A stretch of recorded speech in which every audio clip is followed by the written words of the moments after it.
Hello.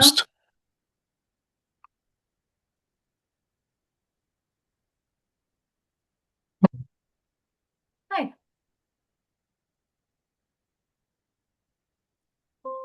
Where dark woods hide secrets, and the mountains are fierce and bold.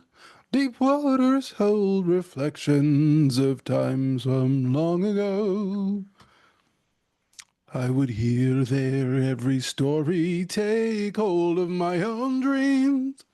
Be as strong as the seas are stormy, and proud as an eagle's scream. I will ride, I will fly, chase the wind and touch the sky. I will fly, chase the wind and touch the sky.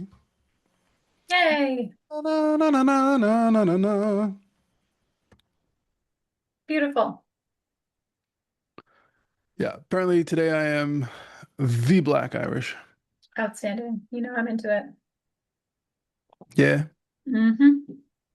Yeah, that was a funny one. Like my two Irish coworkers, both named Sean. I know. I was like, I took a picture of the butter. How you know your wife is Irish? Uh-huh. Because our little butter penthouse in the Yeah, fridge is like yeah. full of Kerrygold at all Uh-huh. times. Uh-huh. Yeah, Not bad at it, right? pretty great.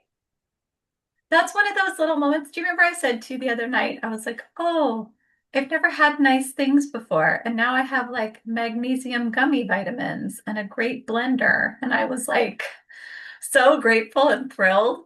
That's another one of those moments where like I open the fridge and I see like an abundance of Kerrygold butter and I'm like, oh, we have such a nice life.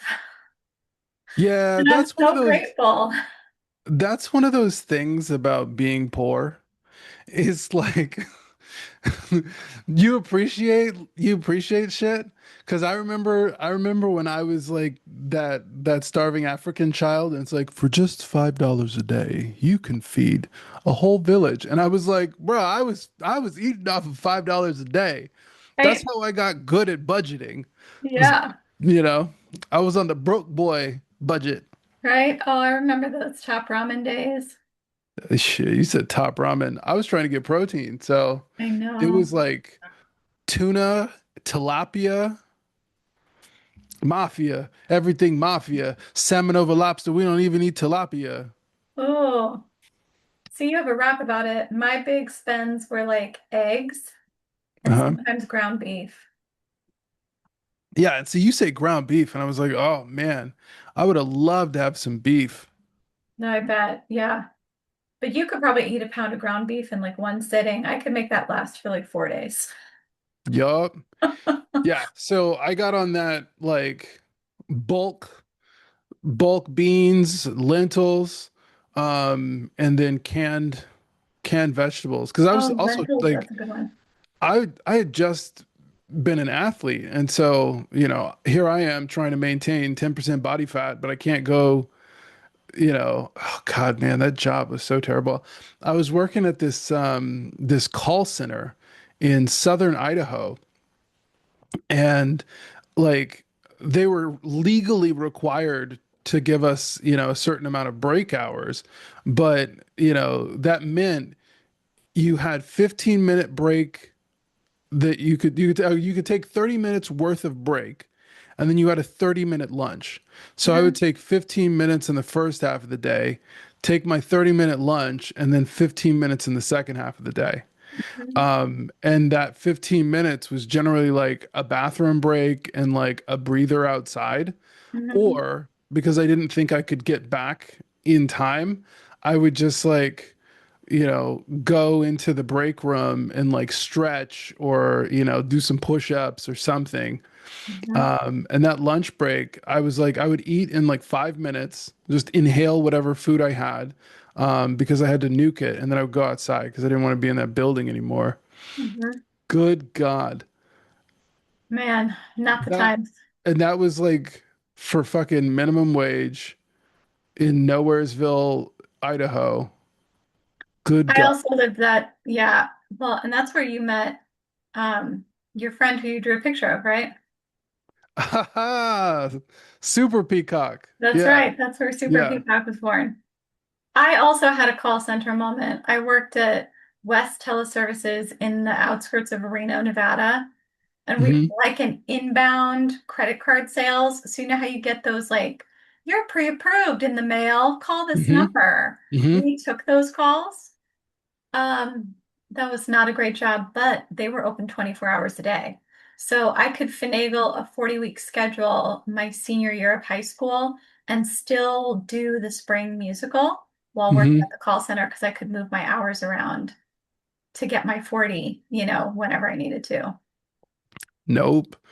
It was 9 to 5. You know what they said to me? They were like, because they would just drop in on one of your calls, Hmm. and listen in, and they're like, "Hey, you've got a really great phone voice." And I was Thank like, you.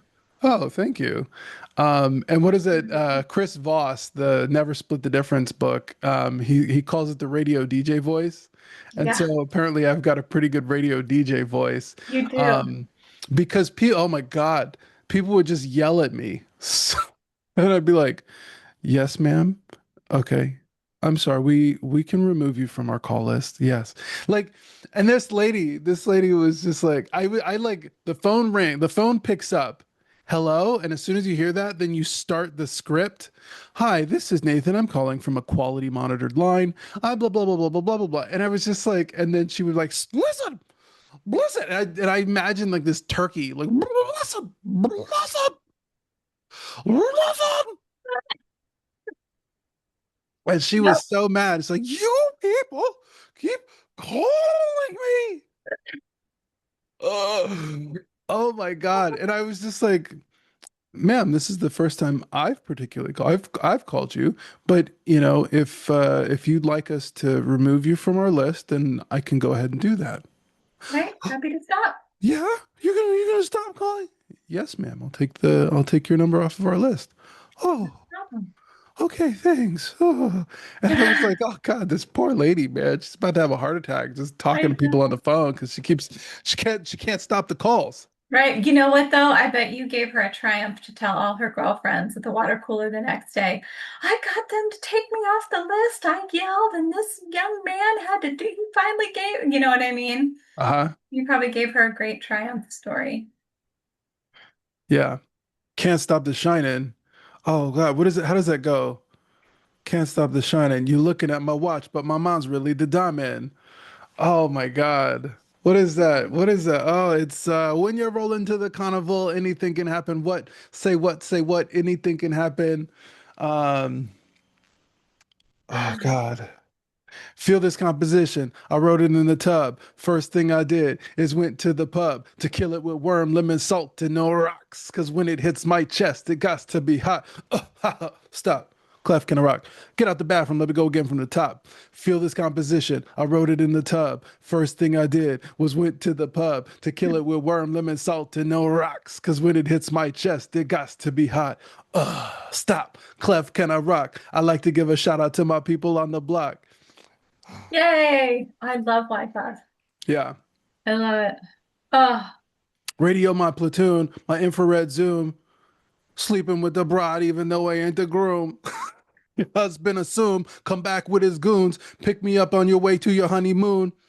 Uh, Radio my platoon. It's Wyclef the Sev. I hear them playing Graceland.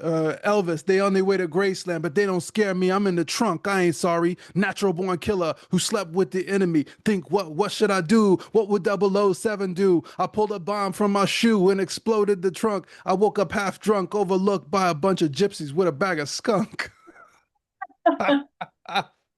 yes. The Carnival album, my God, Wyclef is like such an incredible artist, man. Yeah, I listened to that on repeat. that's a great choice. That was like one of my whenever I was driving cross country, I would listen to the Carnival and just like I listened to that whole CD start to finish. Oh, I love that. Man, that Don't was you like, love when an album is good back to front? oh my God. Because It's that so whole satisfying. that whole album was a production. Mhm. It's like, got this introduction and there's like skits and interludes and everybody kind of like there was that moment where Wyclef got famous in the US because he was playing Gone Till November.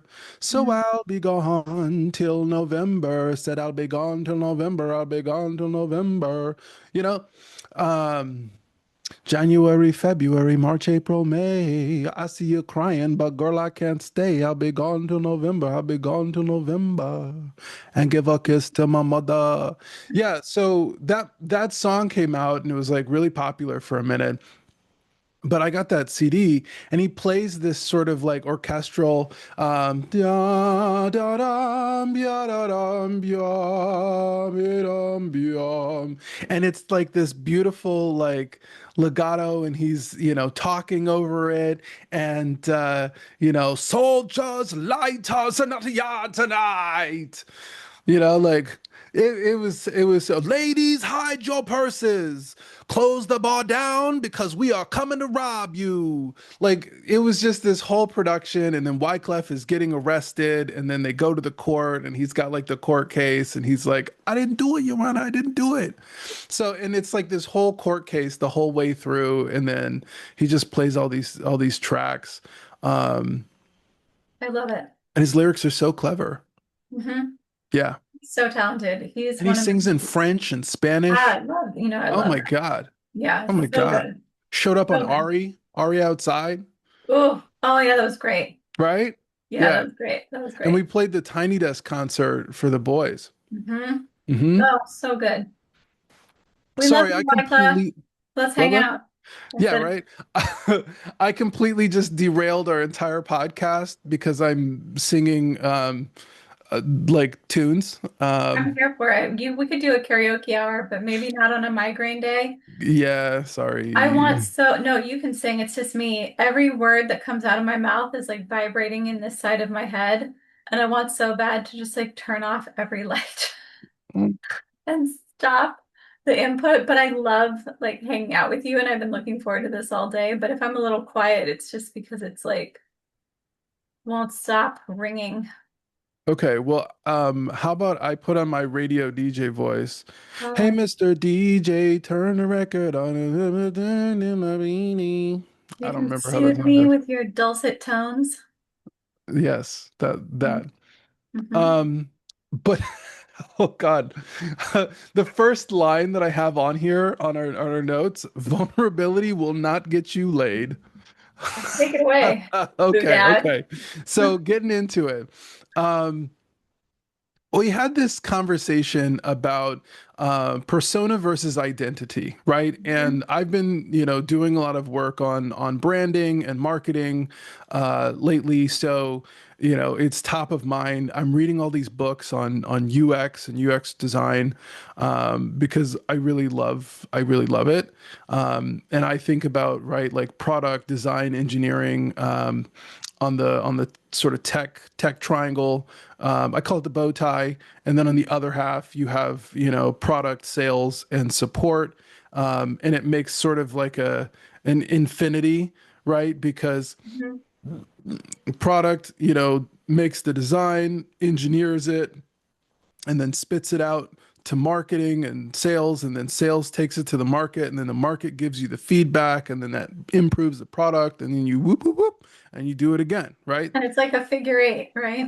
Yeah, yeah. Yeah. And it's this infinite loop of continuous improvement on your product, but also based on feedback that you're receiving from the market.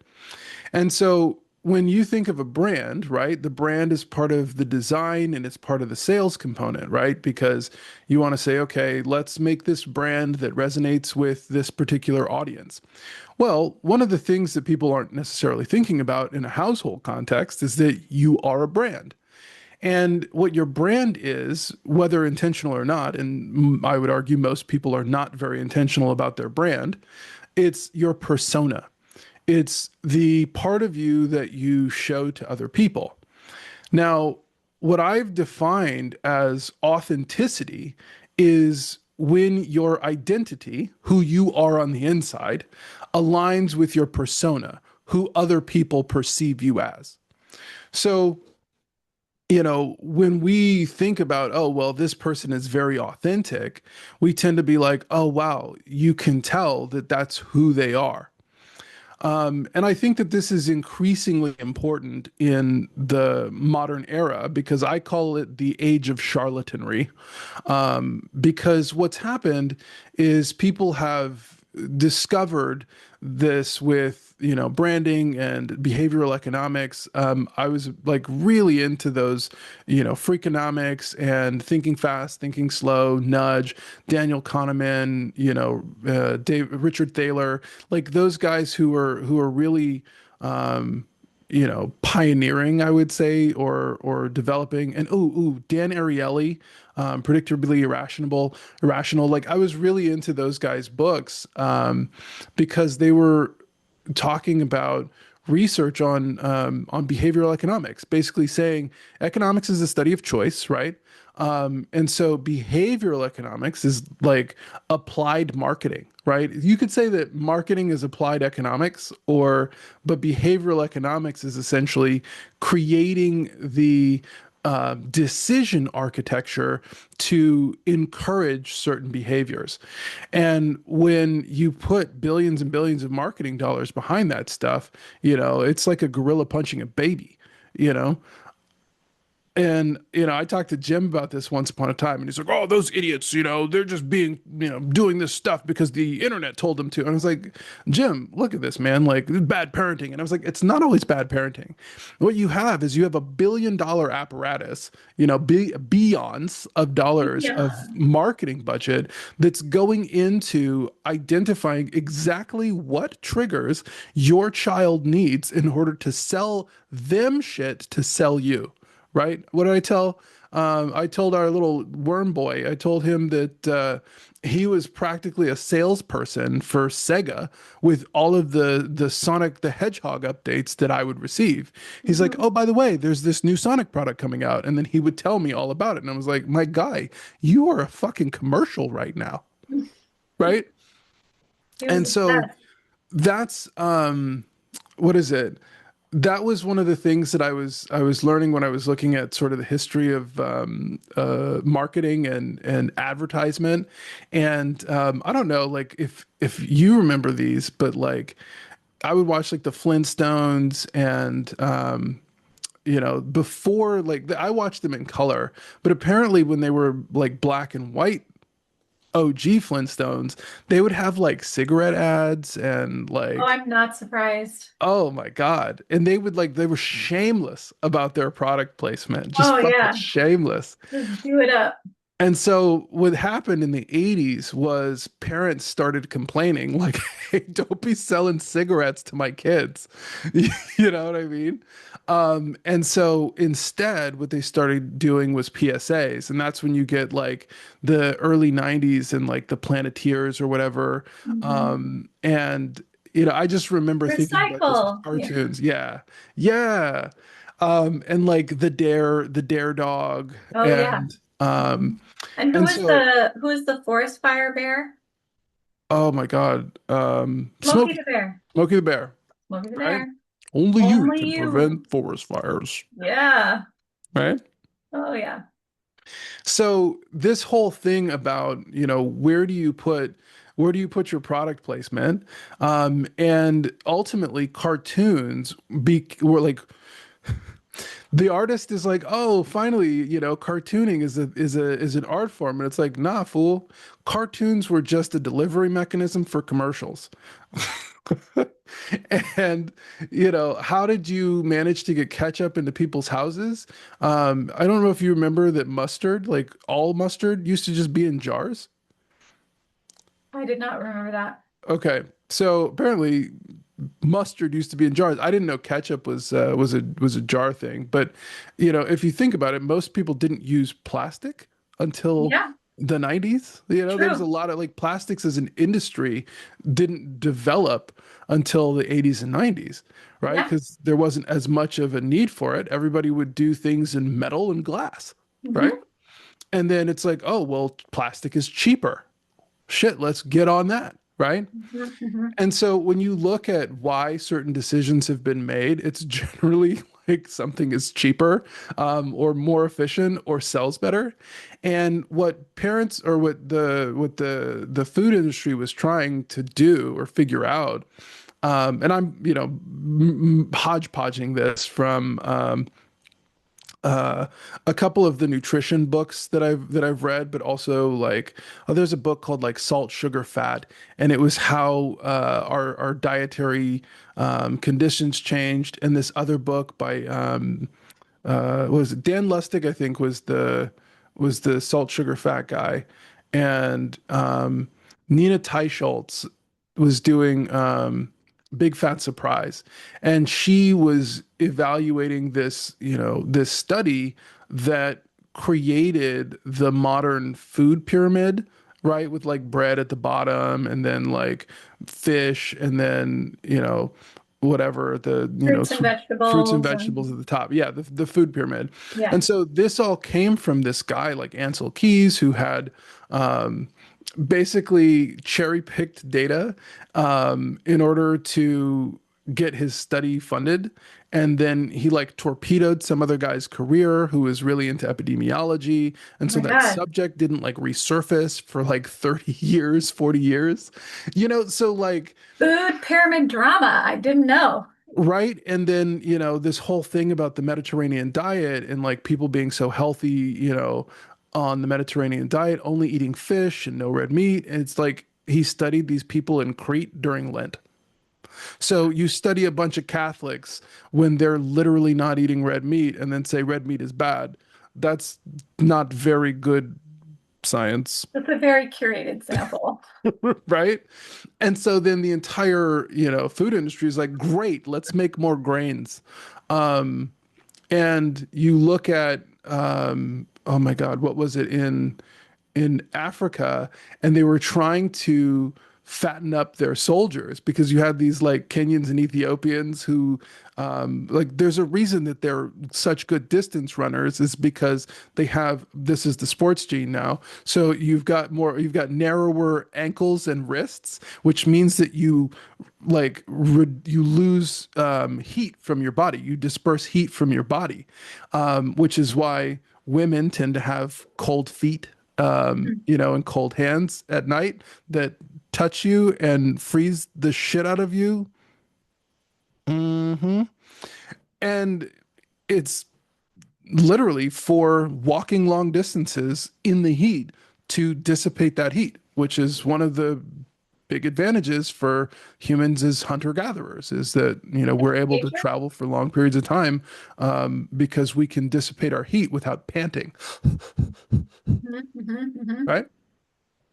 So all of this, tangentially, to say we have all of these marketing mechanisms that were designed to inject ideas into us so that Hmm. we would buy product. And the squeeze bottle came about so that kids could sell their parents.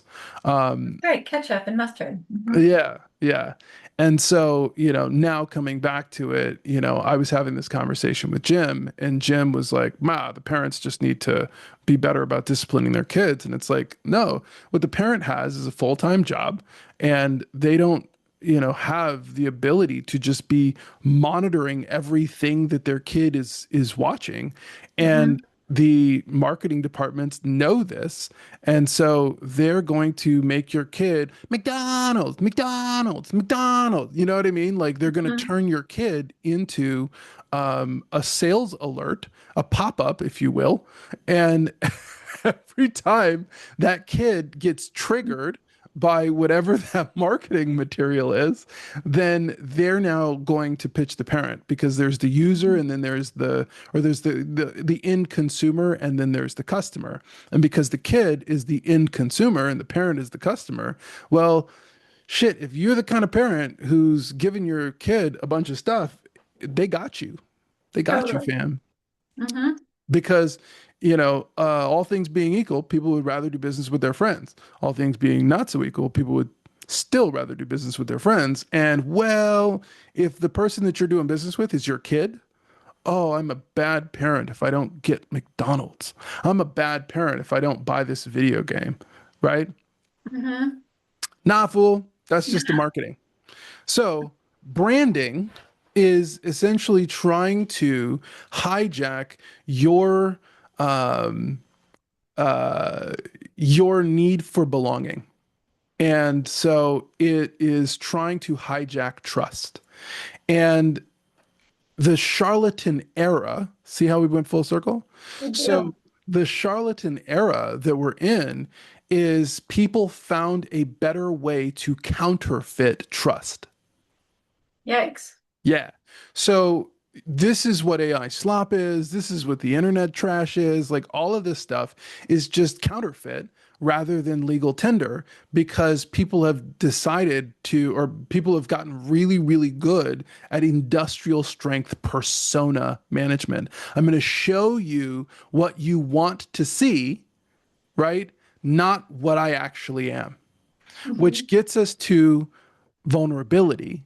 And vulnerability is when you reveal your identity to someone. Hmm. Ooh. So if you show someone your identity, though, and it's not aligned with your persona, and if they either, well, and this is there's twofold. So if you show someone your identity and it is either not in line with alignment with your persona, or they don't like what they see, then you will get rejected. So this goes to the, idea of like, oh, just be vulnerable. Oh, just, share with people. And guys, the hardcore guy response to that is I'm not going to be vulnerable because whenever I am, I get beat down, right? And the girl response is, oh, he won't be vulnerable with me. He won't share his feelings and blah blah blah blah. And it's like you only want to see his feelings if you like them. Yikes. Yeah. And if you don't like who he actually is, you don't want to see it. Um, so like as a guy, vulnerability is a risky proposition. As a Hmm. girl, it's a risky proposition too. But girls generally are the ones who are asking guys to be more vulnerable. But here's why it is that thing.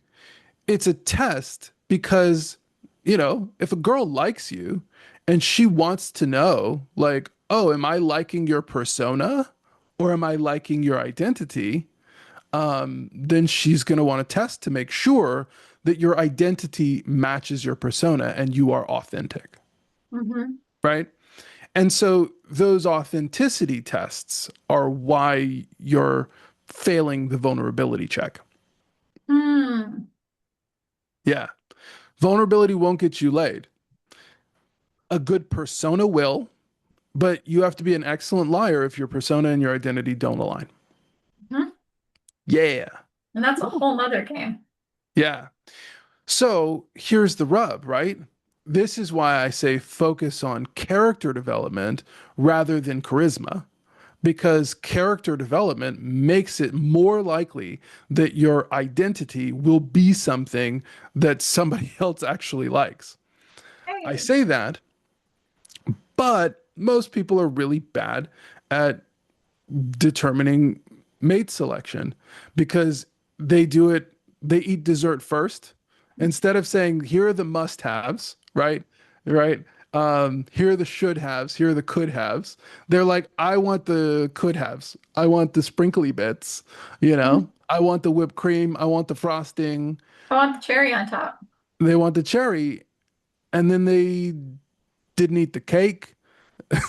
they Let didn't eat alone the the dinner. they didn't eat the dinner, they didn't eat the cake, they didn't eat the steak, you Yeah. know? And so people are like, why am I in this bad relationship? Again, it's because you didn't validate that other person's identity in advance. You didn't ask the appropriate questions to get at who this person actually was.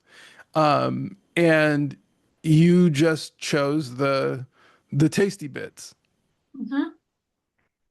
This is why we're telling our boys, um, it's not that you shouldn't be emotional or you shouldn't use your feelings, but your logic brain, and this is what we were talking about yesterday, your logic brain is an infinitely more powerful tool than your emotion brains. your physical and emotional brains. And this is what I was, talk because the boys we had a conversation. One is more logical and the other is more emotional. And it's that they're both having a conflict of communication because one wants to talk in emotion talk and the other one wants to talk in logic talk. And the logic talk is exhausting the emotional kid, and the emotional pestering is annoying the logical kid. And so now they're talking past each other. And, I said, well, what is it? What kind of a trait is it when somebody said no to you, and this is by the way back to sales and marketing, when somebody says no to you, right? There's three levels, right? There's a yes, a not yet, and a no.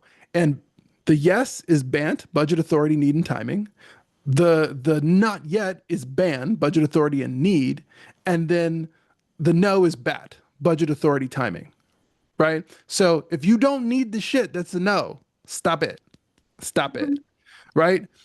Stop asking people for things if they don't need your shit. Right? But you said no. He said no. And so I'm like, when you continue to pester him until he caves, right? Well, a person again convinced against his will is of the same opinion still, right?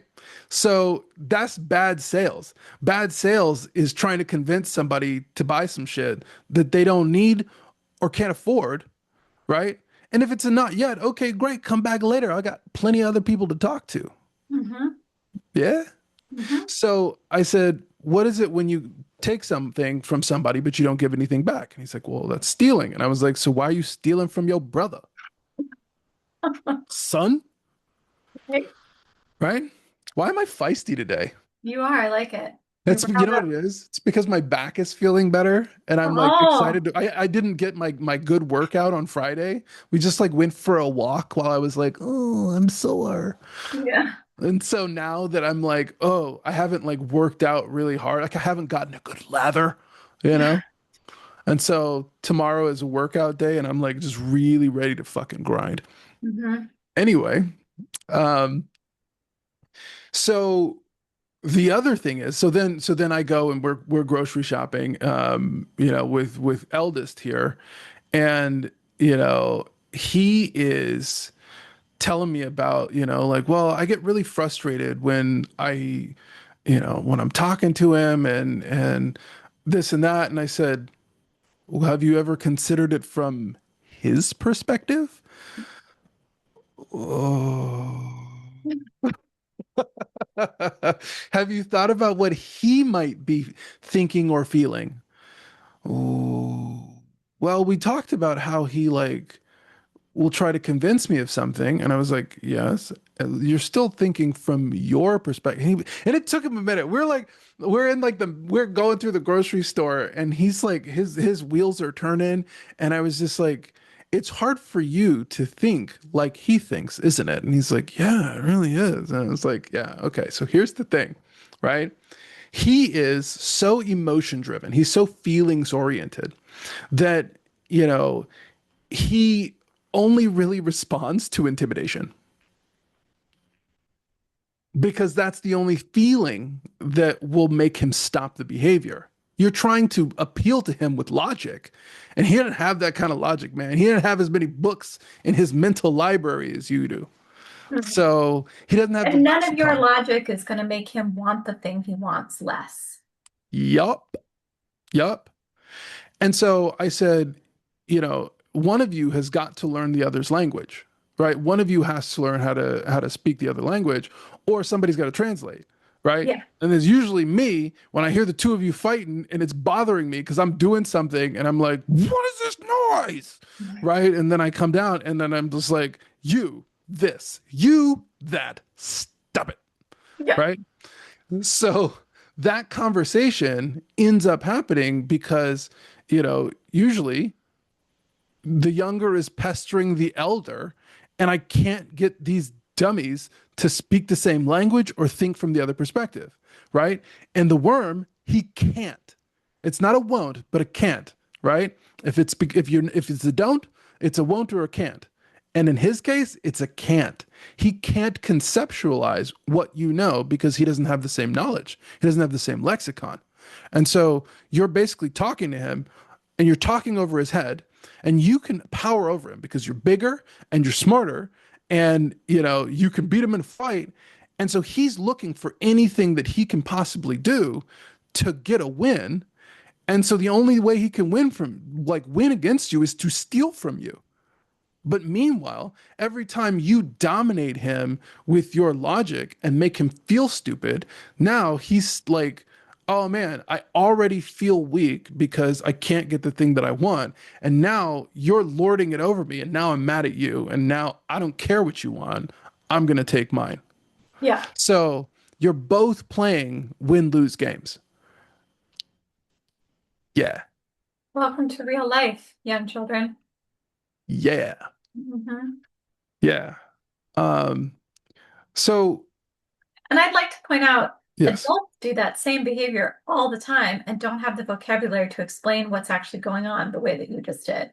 Not every adult can be like, oh, we're operating from a different viewpoint. We're thinking with a different part of our brain, and we're just having a translation issue. Yeah. And this is why, the younger and I told him this too. I said, this is my task is to make using the logic brain more enjoyable because if he's going based on experience and he has a negative experience, he's going to reject it. He's going to shy away from it. He's going to avoid it. So now what's happening is he's like, oh my God, this schoolwork is really hard because he brought home, Less than stellar grades for the first semester. uh-huh. Yeah.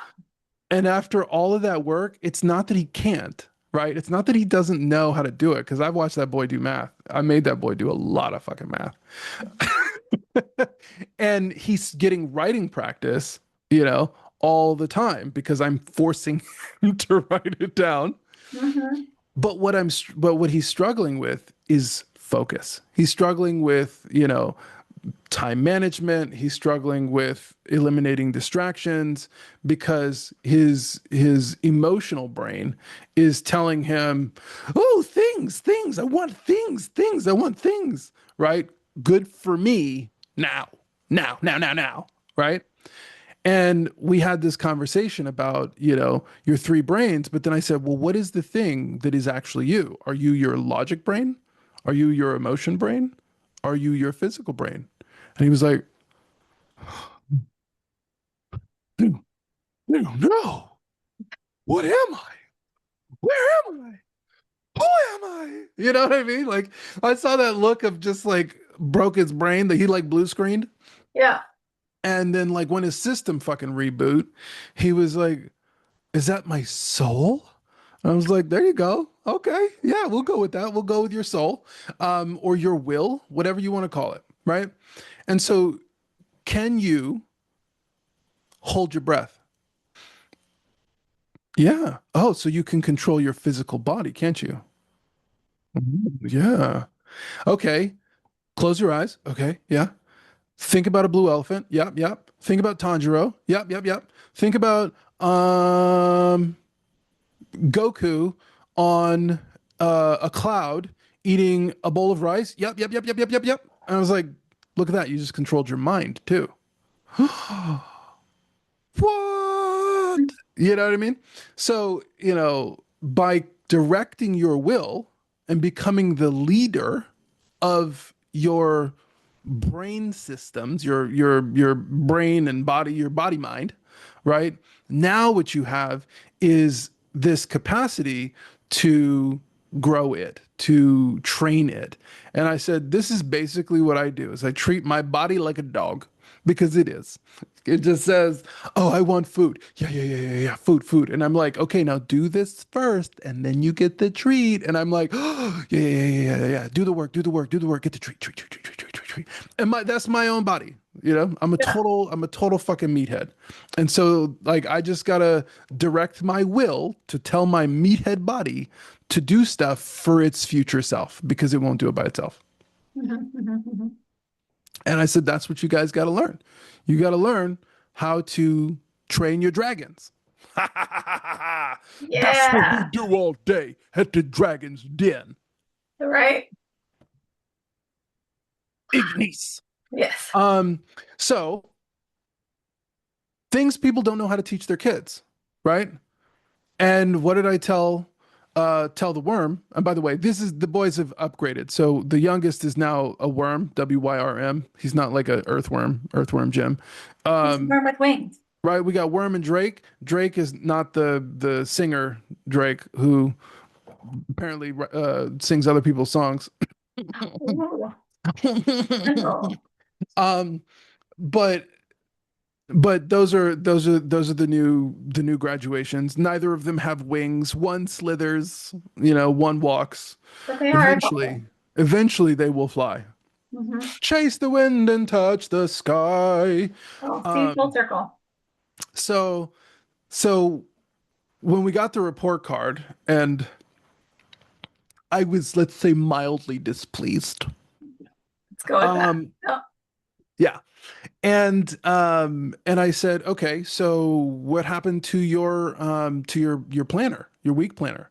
Because all the kids get a planner provided by the school, because it's right? the first year of middle school and they want the sixth graders to have tools to adjust.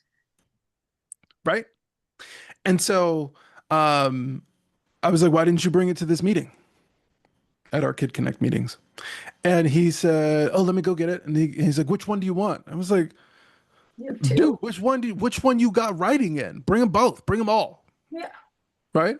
So he brings them out, and I was like going through it, and I was like, why you have nothing in here? And then I see, okay, he's got a couple of things written down. I was like, what are you writing in here?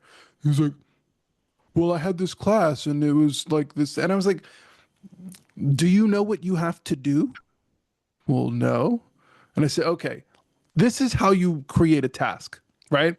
And so again, I love the video game metaphor because I call these Xbox achievements. If you look at my ClickUp right now, all of my shit is in, it looks like an Xbox achievement because that was the thing I said. I said, you've got virtual reality and empirical reality, and video games are 90% virtual reality, and there's almost no translation in turn into empirical reality from the game. So you get really, really good at the gameplay, but this doesn't necessarily translate to empirical skills. One of the biggest reasons for that is because the feedback is obvious and instantaneous. I push button, he swings sword. I push other button, he jumps, right? So now you have, this instant feedback mechanism, and the kids who are playing more and more games are expecting it, and it makes it harder for them to actually do the work of parsing out what the feedback is, right? Hmm. Hmm. So imagine that you have a comment section, right? You've got positive, neutral, negative, right? Well, if somebody gives you a negative comment, you have to basically decide, is this useful? Is it actionable? Can I do anything about it? And is it accurate?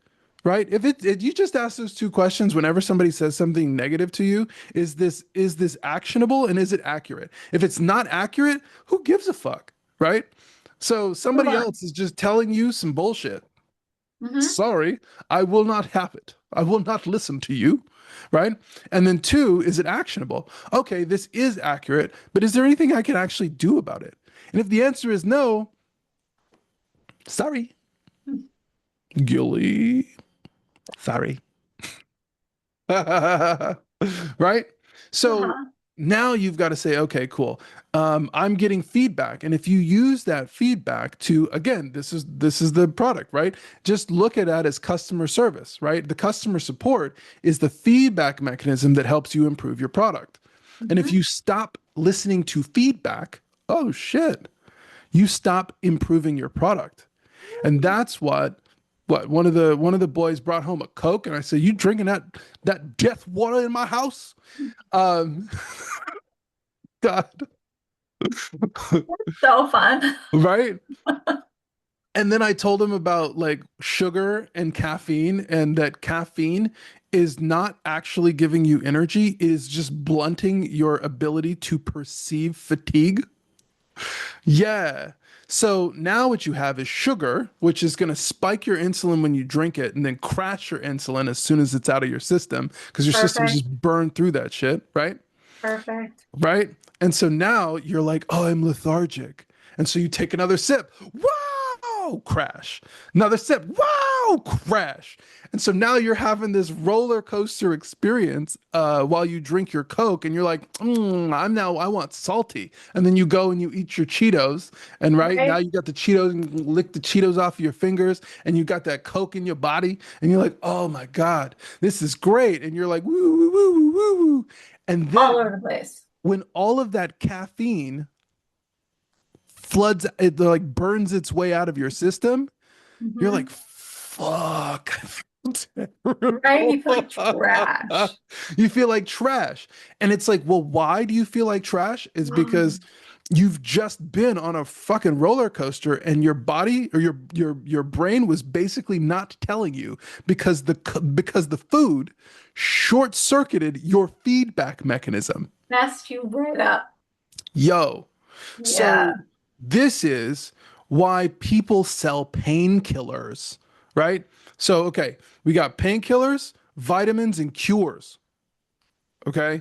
And this is again, man, why am I in marketing mode right now? But this is marketing for parents. So parents Yeah. understand you can apply this shit to your life to protect your children from the evil vampires who are trying to hypnotize you with fucking, poison, right? Food flavored Right? chemicals, right? No. Like,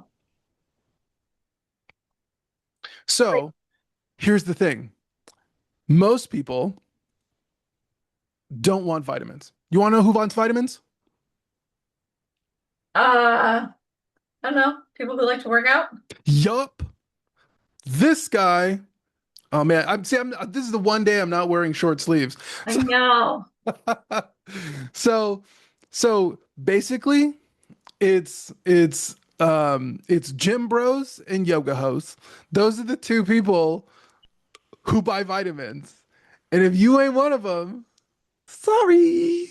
What am I then? Am I a gym bro? You're a gym bro now, Yeah. but you're flexible, so you can be a gym bro yoga ho. You can be both, right? Yay. Equal opportunity, Thank you. right? Hmm. I am definitely not a yoga ho, but I'm trying. You're working on it. I'm Yeah. so bad. You've got My your hips mobility hate me. stations all set up, you know? Yeah, yeah. I'm turning my office into a jungle gym. I love it. Um, yeah, because yeah. So most people don't get vitamins, and so the market returns whatever you demand. And this is why Socrates said democracy was probably a bad idea. What? 2,000 years ago, he hypothesized democracy and he said, go for a republic because democracies will fuck people up. And here's why. It's because you don't get what's good for you. You don't get what you need. You get what the market demands. Supply and demand. And if the We can market, vote for what we want, not what we need. correct. And so the market is demanding Cheetos and Mountain Dew. And so the market provides, Yes. right? But the market isn't demanding vitamins. If the market demanded vitamins, we'd have a lot more. And you Hmm. can say the supplement industry is a crazy industry, but the thing is, what people want is they want their vitamins to behave like painkillers. That's right. They want quick fixes. Like, I just take this supplement and the weight will fall off. Or Yeah. I will take this supplement and I will magically wake up every day feeling refreshed and better. Yeah. And so when people use vitamins like painkillers and they don't get their result, then they stop buying vitamins and they start buying painkillers. And they don't seek cures until they're almost dead. We're very stubborn as a species. Yo. Well, what we're used like this is the thing is that we evolved over hundreds of thousands of years to have absolutely nothing. We are unaccustomed to abundance. Hmm. We are not good at prioritization, nearly as good as we are at optimization. And so what we do is we default to, oh shit, there is almost no sugar in the wild in nature at all. Oh yeah, There's like some berries, and you know who's going to be eating those berries? A bear. The bear going to eat your berries. And so right. you better kill the bear or you better eat those berries and run, And even in that case, the thing that is sugar is 50-50 poisonous, 50-50 sugar. right? So don't eat those berries, but eat these berries. And if you eat those berries, you better eat as many of them as possible because you're not going to see them again for another year. Right? Right? And if you think about carbs, there are no carbs in nature except plants. Yeah. Weird. Nuts, like nuts and plants are the only carbs. So they're all complex carbs. Hmm. This was the whole concept behind paleo. It's not like, oh, well, just eat like meat and stuff, bro. It's like, no, just don't eat anything that is a food flavored chemical. Right? Nothing processed. Paleo is like if you can run it down and kill it, or like pull it out of the ground or pick it, then you can have it. You're good, right? Yeah. And that's my whole diet, right? 80% whole food. Hmm. I'm good, right? What's the food bottom line food mantra you like a lot? Eat food, not too much, mostly plants. Mostly plants. Yeah. Yeah. That's Michael Pollan, the In Defense of Food. Independent food. That's right. Love that Great book. advice. Great advice. Yeah, right? And sure enough, nobody knows how old I am. Right? So all of this to say is that, people are not very good at identifying, whether or not they need vitamins, painkillers, or cures. They often prioritize painkillers first and Mhm. then cures, but they never really think about the vitamins because we're mostly present oriented. We're mostly just thinking about today. And getting people to think about the future is really motherfucking hard.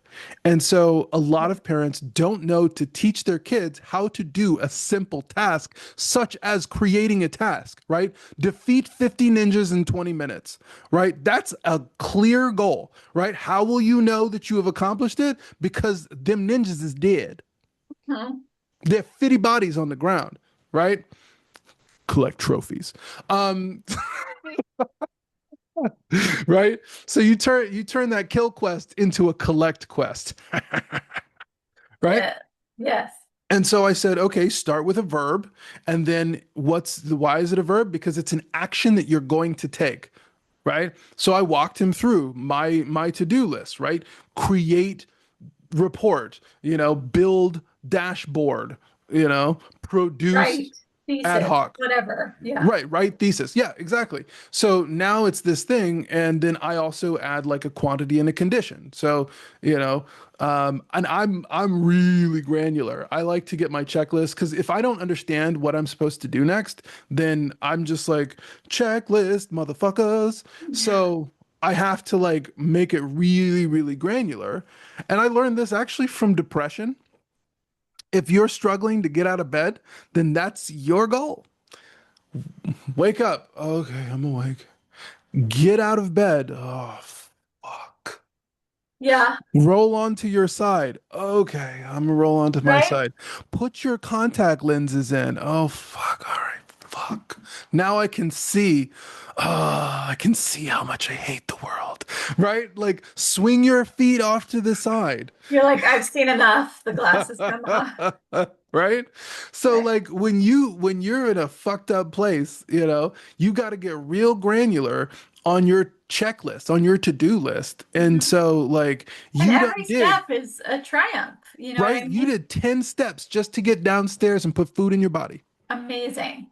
And like, if something seems too big, break it down into a smaller part and just do some of it. Like if the whole, if you're really depressed and you're like, oh my God, showering and doing my hair and the whole thing seems too hard. It's like, okay, well, brush your teeth. Let's do a small thing. Let's celebrate a small win. Let's break it down as far as we can and just do some of it. Yes. And so this is why none of y'all are buying my shit. Is because I'm a broccoli salesman. I'm like, eat this broccoli, it will make you healthy. And you're like, I don't want to be healthy.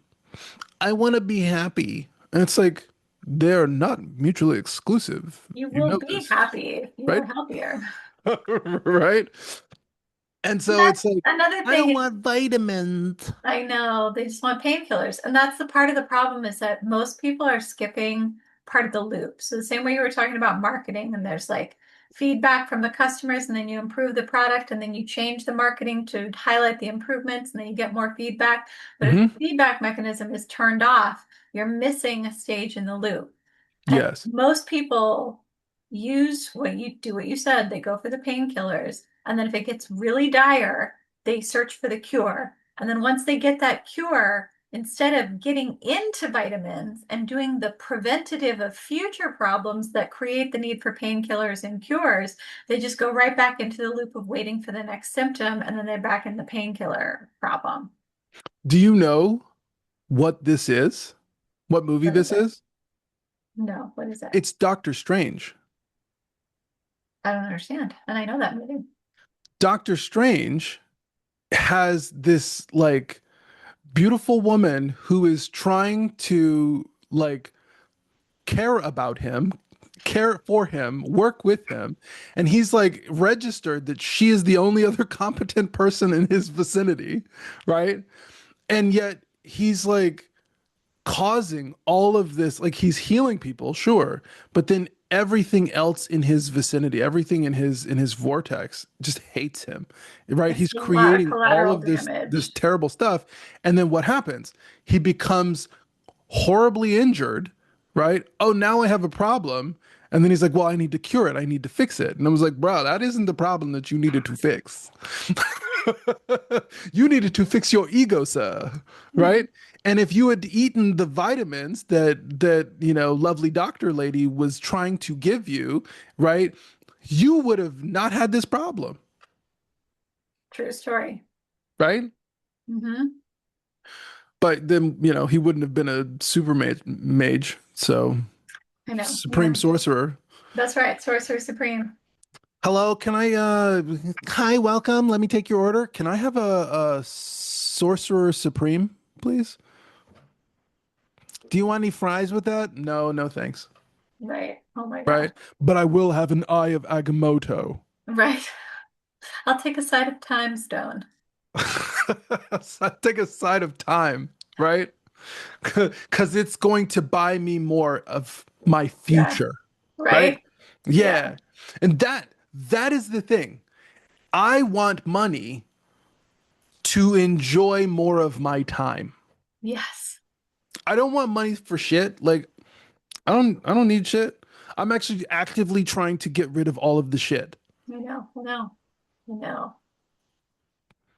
So here we go. Last thing I want to go with teaching the kids. What do you want to teach the kids? What do the kids need to learn? So I was recently listening to a podcast. I love Lenny's podcast. Lenny, what a guy, man. I'm really into his content. I actually wish I could spend more time, just like getting into Lenny's world. I just want Hmm. to be a part There's a part lot of good of stuff. your A lot of cool world. stuff going on over there. Yeah, and so he had Mark Andreessen, who's a big, tech boy. He's like the godfather of tech, if you Mhm. will. He's Um, like an early investor in like all the big names, like the a lot of Googles big and names. the yeah, yeah, yeah.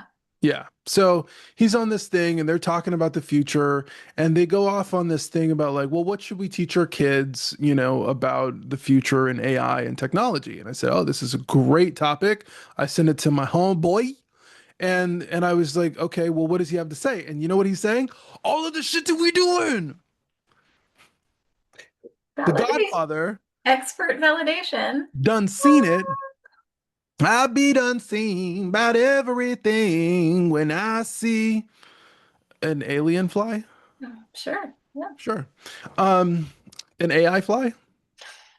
Bzz, bzz, bzz. Actually, I would love to have robot drones that are Right. flies It's like Like, a and then little I'm robot like with Ant wings. Man, and then he's got like the doom do do do do doom do do do do, and so he's now got all of these little spies everywhere, bro. I Yeah, would be spying hard. Khan Sagara from the Empire of Silence, that guy is fucking crazy. that shit is bananas. He's He's called, what is he called? The King with a yeah. Thousand Eyes, or the Emperor with a Oh, Thousand Eyes? something like that. Yeah. Oh yeah, yeah. And he That creepy shit. as fuck. You hear his backstory? His backstory is creepy as fuck. It's like the The Matrix, but whole evil. thing It's is like the evil Matrix. And it's like, well, the Matrix was already evil. And it's like, it's eviler. the whole thing Eviler. is but read those books because they're Those whole book. And the new one came out. I was talking to Jake about it. The new one came out. I gotta catch up so bad. Okay. You're such nerds, right? Oh, did you see that book drop? That book just dropped Ah, last month. Oh my God, I gotta get the that new shit. Rocky's out. The new Ruckio. Shit. Like, Right. That's exactly where we're at. yeah, yeah, So yeah.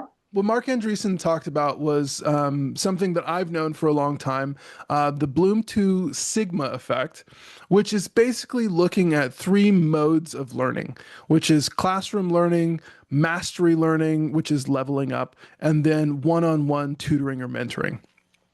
And the challenge here is that, you know, what kings of old used to do is they would essentially apprentice their children. Like you see these Game of Thrones, right? The early episodes, you've got the boys and they have like the sword master, and then they've got like the tutor who teaches them their studies, and then they like go with their father to the battlefield. And the very first, like one of the first scenes is Lord Stark, Ned Stark is chopping somebody's head off and telling his sons, "You got to watch this." The guy who meets out, or who pronounces the sentence, has to swing the sword. Right? And this happens all the time. We were just talking about Christopher Recchio. Hadrian has Gibson, and Hadrian has his sword master, and Hadrian has his father. And young Paul Atreides in Dune has Gurney Halleck and his tutor, and all these things, these one-on-one skill-based teachers. This and that is a character archetype. The mentor, the wizard, Obi-Wan Kenobi, like Yeah, all of these men, Merlin, like all of these mentor characters are telling you some shit across time. yeah, Maybe you should one-on-one tutor, but here's the rub, right? Not everybody can get the one-on-one tutoring. Not everybody can get that apprenticeship. And so what's happened is now commercial, the age of charlatanry. You've got all these gurus and these experts who are like, you don't have to be good. You just have to be better than the other person. And then now you can sell them a thing for like $10,000. And you don't even have to be responsible for their result. You just gave them the information and now it's on them to figure it out. And I'm like, oh my God, that's the worst. It's like Merlin basically showing up and be like, oh, you know what? You're going to be the king someday. Bye. Good luck. you figured out. I gave you the answer. Right? Go And ahead. he's like, oh, by the way, you're gonna go and you pull the sword out and then you make like a round table and you got a bunch of knights. And if he had just pieced out, yo, I don't think Arthur would have got it, yo. Camelot would not, it'd have been Camelittle. It Like, would have been Little. Yeah. would not have come to full fruition. But what does he do? He spends time with this boy. He teaches him. He turns him into a fish. He turns him into an ant. Like he turns him into a bird. And he's like, now what you have is perspective, young lad. Ooh, Heyo, ooh, right? right? And so this concept is that, mentoring, one-to-one mentoring is like 10 times more effective than classroom learning. Classroom learning is the lowest common denominator. And so we don't treat our kids like, oh, well, we're going to school and that school is going to, do well for you. No, we teaching them mastery. And whenever I have a spare moment, even when we go grocery shopping, we are having lessons. We have economic sermons, That's right. Saturday right? sermon. And so the idea is, if you're outsourcing your child's like education and personal development to the school, it is dramatically insufficient, right? Mhm. Especially when you have people who are receiving that one-to-one tutoring. And okay, well, I can't afford that, right? Okay, cool. Well, we're trying to come up with better systems, right? That's what my whole thing is that I played World of Warcraft like a crackhead, right? For a weekend. And I was just like, oh, I came out like as a fucking Nosferatu, from my dark room, and I saw the sun for the first time, and my roommate was like, "Hello, Daywalker," and I, you know, and and I was just like, oh my God, I felt so unhealthy and so terrible, and I was like, what could I have spent that entire weekend doing? And I realized that I could have learned a like in the time it would take for me to max out my character, I could learn a whole new language. And so I did. And that language, I read 200 books in 5 months. And those 200 books taught me the essence of business for which I now make the career, Mm-hmm. Ah. right? Because, you know, I I took the same leveling model of, grind like my favorite games like Diablo, um like Warcraft or any of those games, and I love RPGs and I love strategy games, and I said let me play these in real life so I can have the same benefits, right? But instead of like being God mode in the video game, I can be God mode in real life. And I Mhm. was like, oh, this sounds great. And so I have been on this quest, and then I come to find out it's just called mastery learning, which is in the middle. And I've been so frustrated because I was spoiled by having a music teacher, um, Like one to in one. a one-to-one music teacher in high school and junior high who really like skyrocketed my ability to play, which got me all of these, opportunities in college, and I got to play in all of these, like all state, all Northwest in the orchestra. And it was because I had great mentors one-on-one who gave a shit about me, right? They didn't just care about me playing well, they cared about what I was doing with my life. And they're like, look, if you're fucking up in school, you're fucking up your life, then you're gonna be a worse musician. And so I was like, oh shit. So I got extra moral education in addition to skill training. And I have always loved that model. And so what I'm trying to do is impart some of this, vitamin wisdom that was bestowed upon me, by these wonderful people in my life who have mentored me and shown me, how to level myself up. And gotten me into all of these great positions and great opportunities because that's what that's what people need, right? They need the mentor character, right? They need somebody to help them out. Am I the mentor character? Maybe. Mhm. Maybe. You got a lot of mentor vibe. I got some mentor vibes, Hmm. but you know, but don't take my word for it. Dun-dun-dun. Because a lot of the stuff that I'm saying is really just synthesized from the hundreds of books that I've read. So Literally hundreds and hundreds.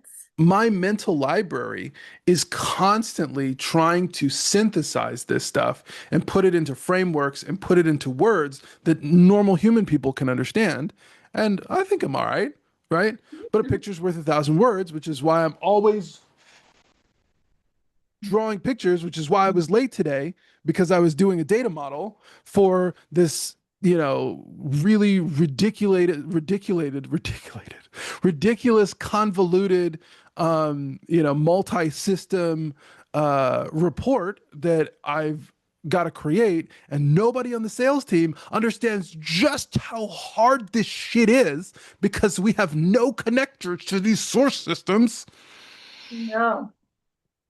and we have like two and a half data engineers. And I'm like, guys, I'm so And you're sorry. the only analyst, and you're this island floating around. You're like merchant of the skies. You're trying to go to all the islands on your ship and connect everything to everybody, and nobody knows what's going on the other islands. Lonely Island, and so I'm like trying to get better at pushing information out so people know what I'm working on, but then I'm getting all of this flooding of do this, do these. So here's the last thing, the last point, and I'm going to leave it on this, the avoidance, the avoidance of pain. So we talk about painkillers, vitamins, and cures.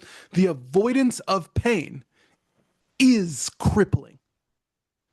Wait, what? Wait. I thought you said that pain you do the painkiller and then you get the cure, but actually the avoidance of pain is crippling because pain is a feedback mechanism. And in the age of charlatans, we have essentially turned off that feedback mechanism. What have I been in all week? Pain. My back has been so mad, right? I overdid it in the gym, and then I did an awkward movement getting in the car, and then I paid for it for the last 4 days, 5 days. Mhm. And I didn't take a painkiller at all. Not because I'm macho, but because I want to know where it is. I want to know what the issue is. Is it something that is, related to the surgery point? Is it something, did I slip a disc? Did I just strain a muscle? How bad is it? Do I need to go to the doctor for this? If I go to the doctor, like, do I need to get imaging? So I'm actually thinking through all of these things because I'm listening to my body. And if you blunt the feeling that your body is telling you, if you turn the signals off, what are you doing? You're just basically like the dog outside is barking, and you're like, shut up, dog. And the dog is trying to tell you that there are intruders approaching your house. And if you keep saying, shut up, dog, and the dog stops talking, so the dog stops barking, well, you just shut off the alarm system when you needed an alarm system. Mhm. Yeah. So without pain signals, you can charge people on an indefinite subscription, whereas a cure might just be the one off. Or the vitamins, right? Vitamins, insurance is like vitamins, right? Vitamins are like insurance. Better to have it not needed than need it not have it. Mhm.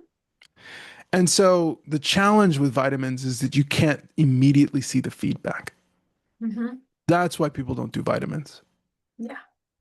And you And don't know. so, You don't know because you could take the vitamins and still have a problem, but you don't know how much worse it could have been, how much sooner it might have developed, if you hadn't done that good thing for yourself. But if you have a problem and you're like, oh, those stupid vitamins aren't working, you're like, well, you don't know.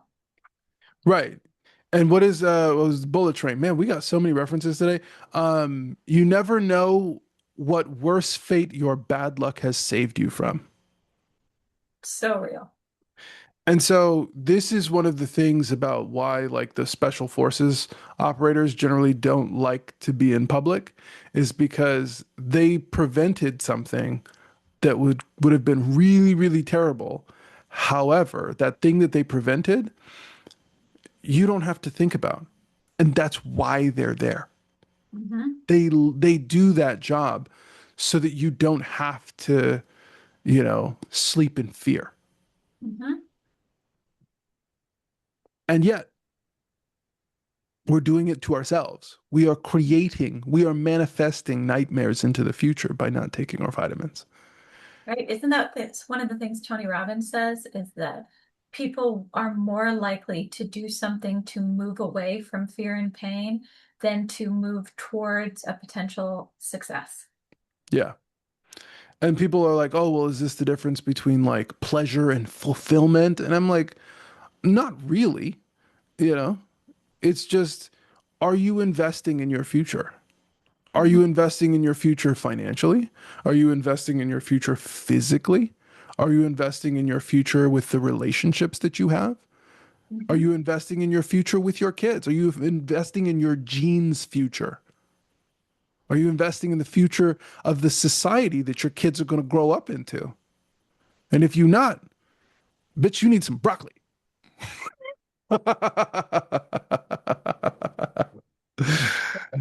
uh, so that's Eat all your I got. protein. Love Eat your it. broccoli. Ignis!